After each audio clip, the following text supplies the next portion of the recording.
Ignition sequence start. 6, 5, 4, 3, 2, 1, 0. Liftoff. We have a liftoff.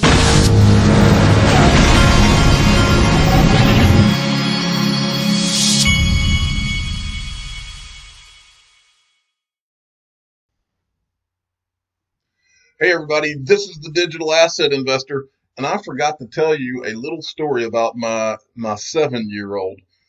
There's an app where Santa Claus can send your kids a video and let them know whether or not your kid.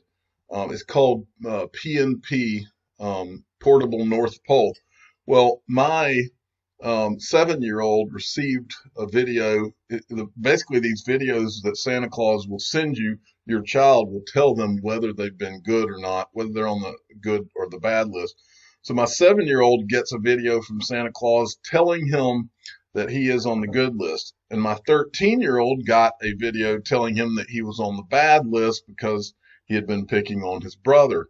So on Christmas Eve, my 7-year-old looked at the 13-year-old and he said, well, tonight's the moment of truth for you to the 13-year-old. He thought it was really funny that his older brother may not get any presents. And so he said, tonight's the moment of truth for you. Well, my 13-year-old got lucky and Santa Claus brought him some gifts as well.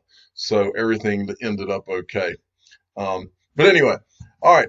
ErisX Digital. This is one of the major platforms. If you remember, as I recall, ErisX is backed by, I want to say TD Ameritrade and maybe NASDAQ as well, and some major players from Wall Street. But they tweeted this out today.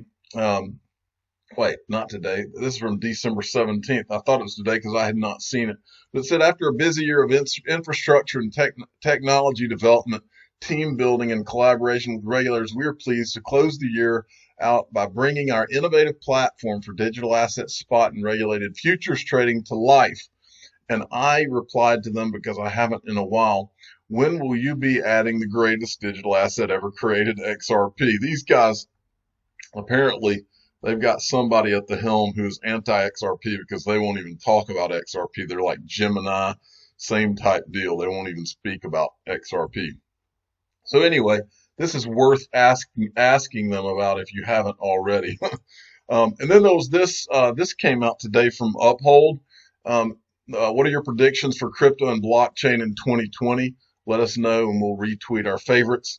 I just wanted to pass that along for what it's worth. Uphold's been around a while now, and all of the indications that I'm getting from reading everything on Twitter and in the news about crypto is that everybody seems to be pretty optimistic about what 2020 is going to bring.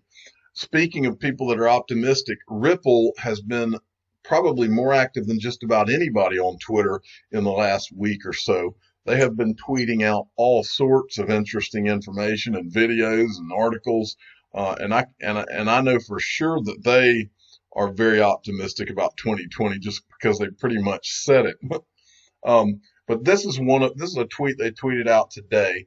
This is a video from Swell, UCL's Paulo Tosca. Let me see what his name is. Paulo Tosca is his name. Explains how blockchain and digital assets can flourish in the coming decade for a more open, accessible, secure, and equitable global economy. They keep saying, and this is, I've seen this theme from Ripple several times over the last week in their videos and articles, and that is they keep saying the coming decade, and they keep referring to the next 10 years being like the way it was when the 10 years of the building of the internet. And I believe they're dead on when they say that. And then there was this as well. They tweeted this out today as well. Another month, another great employee hackathon in the books. Want to join the fun? We're hiring. And I'm assuming that I don't know if they hired some of these people because they were in the hackathon and won, or I don't know how that works. But they posted their career page link, and I went just out of curiosity. Every once in a while, I like to go see who Ripple is hiring. This is business development. These are all the different positions. It's really amazing when you go down the list of the type of talent and what they're looking for in all these different places around the world. It's really amazing when you think that this is a company as young as it is, but they didn't just get $200 million in funding for nothing. This, what you're a part of and what you're looking at, this is like the next Google, the next Amazon. That's what you're a part of. I'll spell it out for you. Google, Facebook, Amazon. This is, except I think it's bigger than all of them. I think it's bigger than all of them. All right. And then there was this. I just thought this was interesting. Was reading. This is from XRP Moon Club. Was reading, and he's reading a Coil post from I Am Legion. Post which mentioned Cross River Bank, which was one of the first two banks to use Ripple protocol and is used by Coinbase. Look who is their chief accounting officer, and it's a Rothschild. And I just thought that was interesting to point out. Okay. No ties there that I know of other than the fact that it's a Rothschild. That's always interesting. XRP Wizard sent me this. This is how you know that this technology and this wave is here to stay and it's going to be a big deal.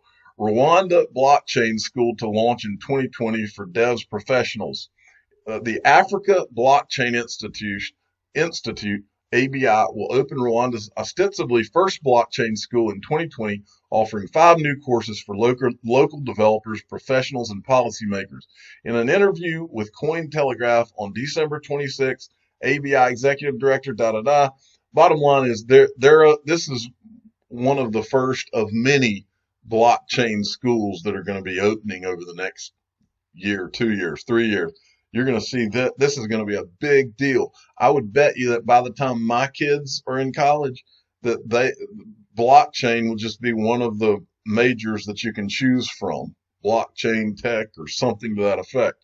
And it'll probably be much more specified by then. Okay, from Spiro, I don't know if I follow Spiro. Okay, I do. Banks celebrate record high stocks with most layoffs since 2015. So they've got these record stock prices and they're laying off more than they have since 2015. What's wrong with this picture? You'll see more about what's wrong with this picture in a minute. I wanted to make sure you saw this. This is great. Block TV. Let me make sure I follow them. Block TV News. And this is Matt Hamilton, who goes by @HammerToeJoe on Twitter. Very smart guy. He took to their show to Tone Vase a few days ago was once again bashing Ripple, but as usual, he never bashes Ripple and wants to actually have a debate or talk to anybody about what he's saying. He just wants to say what he's going to say and then get out of the way. If he ever had to sit down and speak with anybody like this Matt Hamilton guy, he would get his you-know-what handed to him because nothing that he says makes any sense. But Matt Hamilton says, as far as I'm aware, no illegal activity has happened, so I don't know where he is getting this from. And it says they called him an XRP defender. But if you go and watch it, he's making very common sense statements, and he's talking about how XRP was created before the company Ripple even existed. And so and he's talking about how Tone always tries to say Ripple and XRP like they're the same thing. And it's just a total misrepresentation of things. But he does a really good job in his interview here. So go watch that when you get a chance. Real sharp guy. XRP Bubba Fett. Imagine if this were to happen to XRP Tip-Bot XRP community. What he's tweeting here is apparently the dog coin. I call it dog coin on this channel.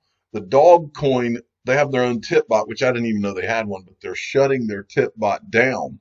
And he's saying, imagine if this happened with the XRP Tip-Bot. Developers are likely considering dealing with KYC, etc. So I'm sure that there are issues that are being worked on or dealt with by Vin. He's a guy that dots all his I's and crosses his T's. So that's not something that I would be too worried about with him.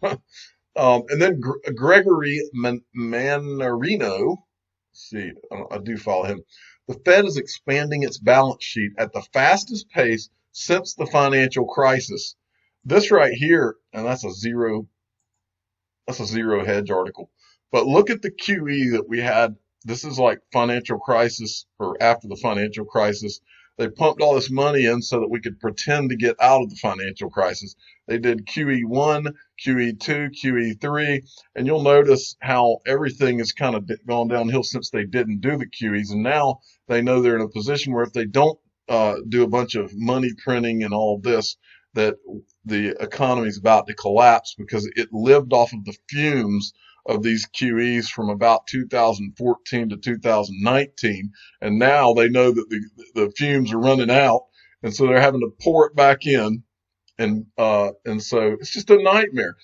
At some point, I don't think at any point our politicians and the people that are controlling the switch, I don't think at any point any of them are going to do the responsible thing. So I think we're going to have to fall off a cliff, and then they're going to try all this stuff. And at some point, it's not going to work.